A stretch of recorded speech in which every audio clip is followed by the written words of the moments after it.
preserve the Well, that's interesting, because that also brings up the whole idea of sustainability in architecture, which is now a current sort of goal, is let's build sustainable things. And one of the things about historic preservation is we always say, well, if you're preserving a building, that's sustainable architecture. You can't get much greener than that because you're not tearing anything down and whatnot. You do have to deal with energy efficiency. And that, of course, is where some of the modern buildings were major energy consumers. As Walter Sedovic, the preservation architect, said at our recent conference, the development of sort of climate control for submarines during World War II hit with a big impact when it came to construction and architecture in the post-war period. That this idea was that you just control climate completely in terms of the heating and cooling and air handling and lighting and all those things. None of it really with the idea of being conservative in terms of energy consumption at all, or even properly using solar gain and things like that. And so, right, some of those buildings, just as some of the Victorian buildings, may have problems along those lines. But in terms of style and reasons why we preserve buildings for their historical value, that they are emblematic of important periods in our history, the modern movement, of the mid-20th century is conceivably the most endangered because it is undervalued. Some people, preservationists themselves, say, well, that was buildings like that inspired me to go into preservation because I was tired of seeing them displace the great older buildings. I don't think preservationists have the freedom to say that. I think that is a very sort of presentist point of view. We need to think a little farther into the future and apply the tools that the whole preservation movement has developed, which is you got to set criteria for significance and integrity and those things, and then judge. And you need a perspective on things before you can judge. 50 years is the general rule for the National Register. Well, we have buildings that are 50 years old now, and people are still looking at them as modern buildings. As why would you preserve that? I went to school in a building like that, which is very similar to what you hear from people who are in their 80s when you talk to them about preserving stuff from the early 20th century. So we've created something of a problem for ourselves because we've been used to preservationists as a profession only thinking about things that are 100, 200 years old as being the things we want to preserve. And while there are a solid core of preservationists who do have this very strong interest in the modern movement, monuments of the recent past and things of that nature.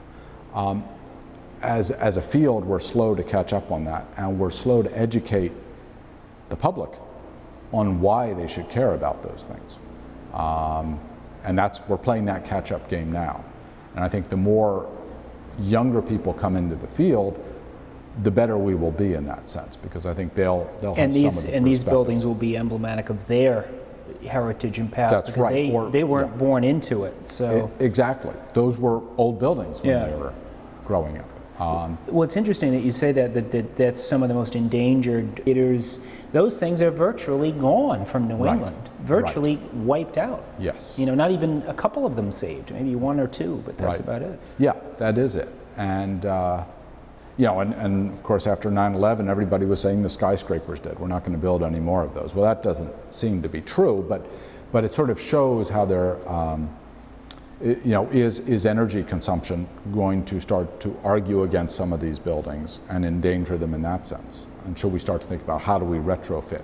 Which ones really should be the ones that we want to save? And so that's actually an exercise that I've had some preservation students do, which is to go through Providence and say, well, if we had to decide tomorrow you could only save 10 buildings of the modern era, which would they be? And start to get people thinking about it that way and appreciate them for their own qualities. You're not going to appreciate them because they look like Victorian buildings or colonial buildings. That's the wrong mindset. They have to be appreciated for what they are. And some people do. Some people are perfectly ready to to show us the way, but they need more of a platform, I think. Of course, how energy efficient is a Home Depot, a big steel building? The plaza and build another one, it's constantly tearing down and building, constantly tearing down and building. Right, yeah. Well, I mean, Americans have been doing that for generations upon generations. We didn't consume land at quite the rate, at least building on it quite the rate that we've been doing it recently. And the automobiles made so much of that possible that we can just spread this stuff further and further out.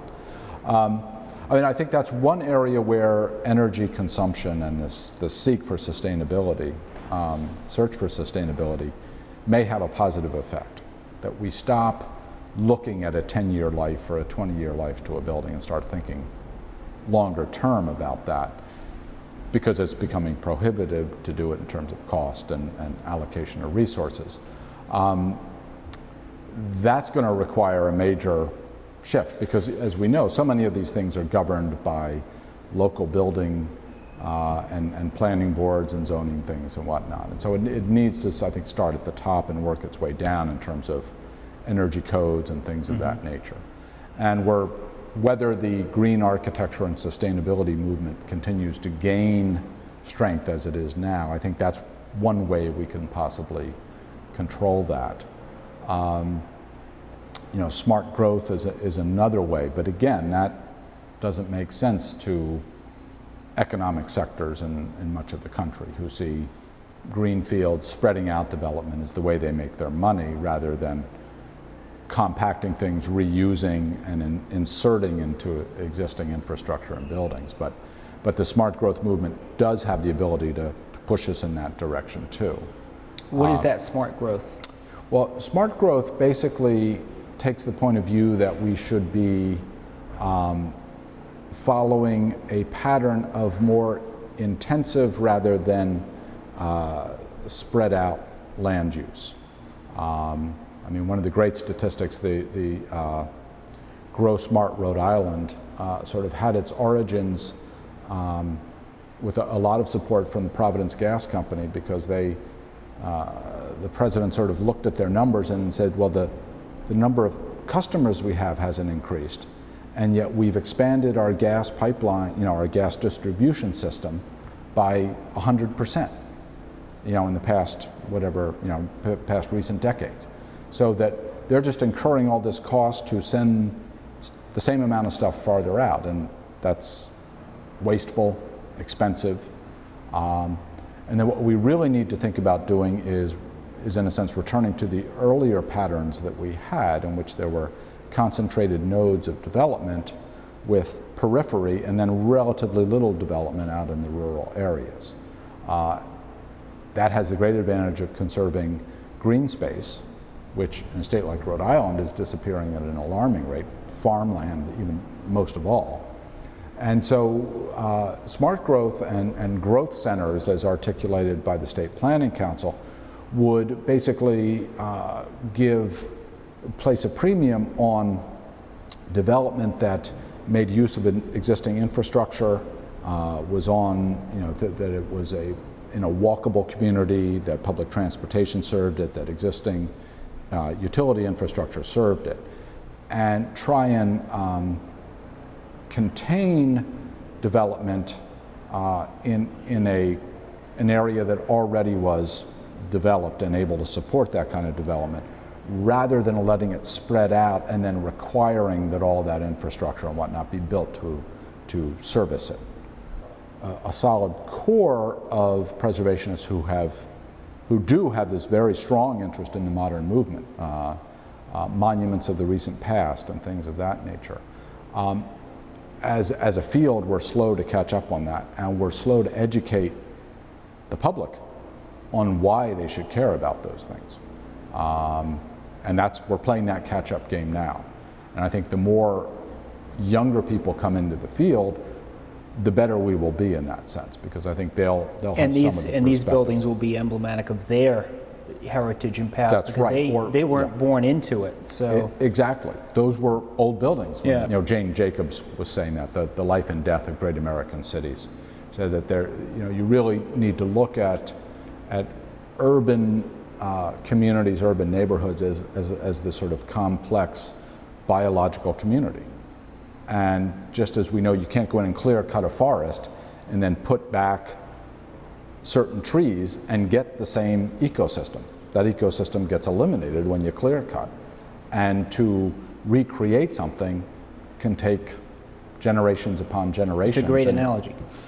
And that's what happened with a lot of urban renewal. They were assigning a physical origin and a physical cure to problems, some of which weren't problems. So things were seen as problems when actually the setting was leading to that perception. The things that looked like slums where people were degenerate were actually slums because landlords weren't fixing up buildings but had tightly knit communities that were healthy. But the problem that the buildings weren't fixed up and were perhaps crowded together meant, well, clear them out and we'll put something else there. A lot of that was done without carefully thought out urban housing plans. That a lot of urban renewal basically was trying to relocate people and stimulate new economic development in cities. And the federal government was not interested in taking over for the market as to what would go on. And so basically it provided funds to create a blank drawing board and then let the market go in and take care of things. And the cities generally were looking for, in a lot of cases, new economic development, maybe the West End in Boston is a classic case of this, where you get relatively luxurious high rises going in place of what was a working class community. And that community just got completely displaced. And it was a lot of personal anxiety, angst, and sorrow over that, and a community that basically got dissolved. In some cases, like Boston, I mean, it's such a compact area and it's done well that it's overcome some of that. But there are other places that don't have the cachet or didn't have the success Boston had in terms of becoming an attractive place for all kinds of things. And they're basically left with those trees sitting in a cleared forest. There is nothing growing to reconnect and create community there. Like who wants to be there? Woonsocket and Pawtucket, where for many years they had all these new buildings, but there was no one there. Right. Yeah. And if you build it, they will come is just not true. There's got to be a reason for them to come. Just the building itself is not going to do it. And Providence had its share of urban renewal, and the Fox Point neighborhood got displaced from there. The Lippet Hill neighborhood where University Heights is now, that was done with actually a very interesting measure of sort of social planning, if you will, in a positive sense, of trying to have mixed use or a mixed income housing, as well as a new shopping center to provide good commercial services to the neighborhood. But it reduced the density dramatically, and so people were displaced. Not everybody could move back in. That's not a bad example of sort of urban renewal done in a relatively benign way, but it has its downside too. That there were people that are now gone from there, and that as a neighborhood really got truncated. What about, actually, just to follow up on that, now they're going to be doing this 195? Yeah. Relocation, yes. Are they going to be actually expanding like downtown into that area? I heard something. Yes, that's right. The elevated section of 195 that connects now to 95 comes out, and basically all that acreage then becomes available to knit the city back together again. And, which can't be bad. Right, which can't be bad. And it'd be interesting because the Jory district has been sort of this isolated little island there created by 195. It's not going to be quite that way anymore. But obviously the character of what goes in between is going to have its own character too. And that's actually one of the challenges that we face is, what is that going to look like? And how do we? Who decides? Right, what measure of control should we have over what that looks like?